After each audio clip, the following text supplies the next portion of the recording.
Is sexuality a route to the divine? If you want to look at it that way, everything can be a route to the divine. Everything in the existence, every atom in the existence can be a doorway to the divine, if you know how to open it. In that sense, yes, sexuality also is a door to the divine. The reason why somebody might have talked about it is because in many ways it is a certain amount of your life energy is dedicated to your sexuality. Unless you transform it naturally to ensure that the reproductive activity happens and the race is preserved, the human race is preserved, a certain amount of your energy is naturally dedicated to the sexual process. In terms of survival, procreation is an important part of survival, because survival is not just about your body, survival is about survival of the species. So, when the survival instinct is about the species, naturally sexuality has a certain dedicated energy towards it. Unless you can consciously transform it, it is on in the system. You cannot deny it. Maybe it is on to different extents in different people, maybe not to the same extent. In some people it may be very strong, in some people it may be just a passing phase. So can we use sexuality as a way to the divine? I would advise that you handle sexuality as sexuality, rather than trying to make it into a spiritual process, because that involves extreme discipline, which you are not capable of. I would say most of you, almost all of you, are incapable of that kind of discipline which is needed, where a natural survival instinct is involved to bring the necessary awareness to that and take that natural instinct which is trying to fulfill one kind of purpose and to make it into an ultimate possibility. It takes much more than you think. Now, if you have no guilt problems about the basic biology of your body, you conduct it to the extent it is necessary for you as a person. You don't have to meet the social standards, nor do you have to compete with the stud farms around you. Yes. As a person, to what extent is your need, you please see that. Don't set social standards to it. If you go by this, if you do not get involved with what's happening in the social standards, you will see most of you need very little sexuality, actually. People are egged on by what's happening around.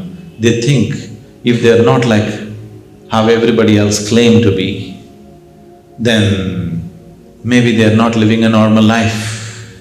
Because of these ideas, they are trying to do things which are not essentially them. If you go by your own natural process, you will see most people need very little, only a few people are hyped sexuality. Rest of them, it is not such a strong thing, it is there, but it's not such a strong thing. Once it happened, a 92-year-old man went to the doctor. The doctor gave him a clinical checkup, and he said, your blood pressure is little on the high. So immediately, this 92-year-old man asked, does it mean I have to give up my sex life? The doctor asked, well, which one? Thinking about it or talking about it? The world is thinking too much about it. They're thinking too much about it, it's unnatural. Sexuality is just a small part of you. Even in this physical body, sexuality is just a small part of your body, isn't it?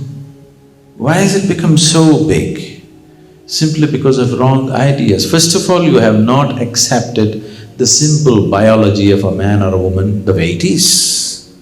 You're trying to make it something other than what it is, isn't it? If you just look at the human body just the way it is, there isn't too much sexuality to it. But now it's all gotten twisted out in people's mind because the ideas of right and wrong, guilt and punishment and whatever nonsense, it's become so big. If you simply accepted it as a part of your life, it would be a very small part of your life. Then you wouldn't be thinking how to use your sexuality to reach the divine. So many other things are playing much more important role, isn't it? Food, going to the toilet, more involvement than sexuality, isn't it so? Why did you not think, can I use my going to the toilet process as a way to the ultimate? It's more essential, isn't it? Isn't it more compulsive? Isn't it more compulsive? Then why did you not think how we can use peeing as the way to the ultimate? Such an idea never came, isn't it? Because nobody ever told you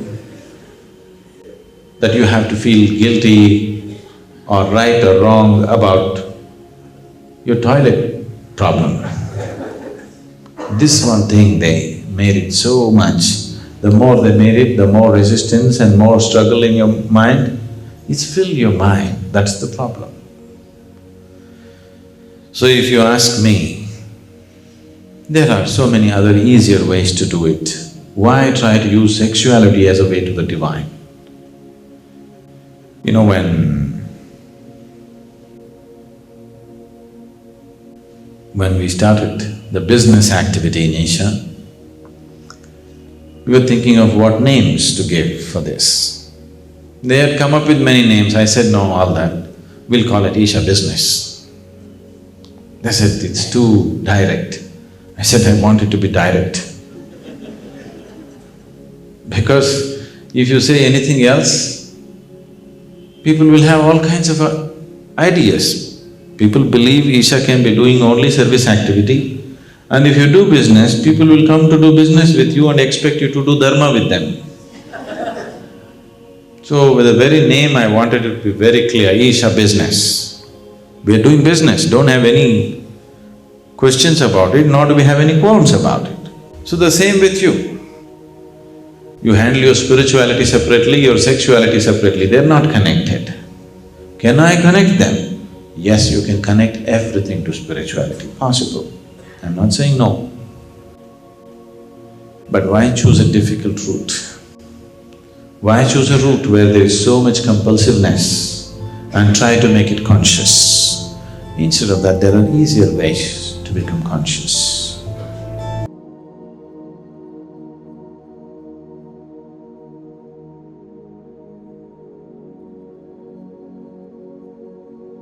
The relationship between sexuality and one's ultimate nature is a complex and nuanced topic that has been explored in various philosophical, spiritual, and psychological traditions. Here are some common perspectives on how sexuality can be viewed in the context of reaching one's ultimate nature. In some Eastern spiritual traditions, such as Tantra, sexuality is seen as a powerful tool for self-discovery and spiritual transformation. The practice of scared spirituality or tantric sex involves the conscious and mindful exploration of sexual energy as a means to access deeper state of consciousness and connection with one's true nature.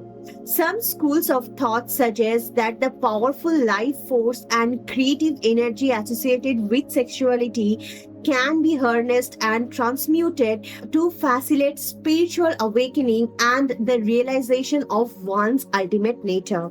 This may involve practices like sexual continence, energy cultivation, and the redirection of sexual energy towards higher state of consciousness. Others' perspective emphasizes the importance of integrating sexuality and spirituality rather than viewing them as a separate or conflicting domains.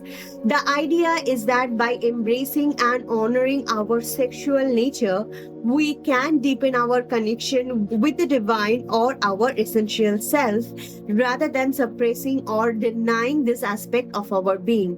It is important to note that the use of sexuality as a means to reach one's ultimate nature can also be a fraud with potential pitfalls such as attachments, ego inflation, and the risks of spiritual bypassing. Responsible and ethical exploration of this path requires guidance, self awareness, and the deeper commitment to personal growth and transformation. Ultimately, the relationship between sexuality and one's ultimate nature is a highly personal and complex topic that may vary depending on one's culture, spiritual, and psychological context. While some traditions and individuals may find value in exploring these connections, it is essential to approach it with care, discernment, and a deep respect for one's own process of self discovery and self transformation. Thank you for joining here today and listening with such openness. As we end, let's take a moment to simply be here with a gentle awareness of ourselves. We don't need to analyze or strive to figure everything out right now. Just let the insights sink in naturally and at their own space. Sometimes in life, we are encouraged to look deeper than we usually do, beyond the surface of things we take for granted. This is one of those moments to just hold on that space for yourself, allowing any questions or thoughts to come and go without any urgency to reach an answer. Whatever arises, embrace it with patience and curiosity. Remember, each step you take towards your own personal journey is a completely unique to you. Allow this time to breathe, to be free from the levels of judgments. Each person's path is precious and unfolding just as it should. Thank you once again for being here, for listening, and being open to exploring beyond. This is not a summary of Sadhguru's word, it is simply my interpretation of the deep wisdom he imparted. Kindly keep them separated and do not misunderstand. Thank you for joining, and we shall see you tomorrow. Until then, please take care. Namaskaram.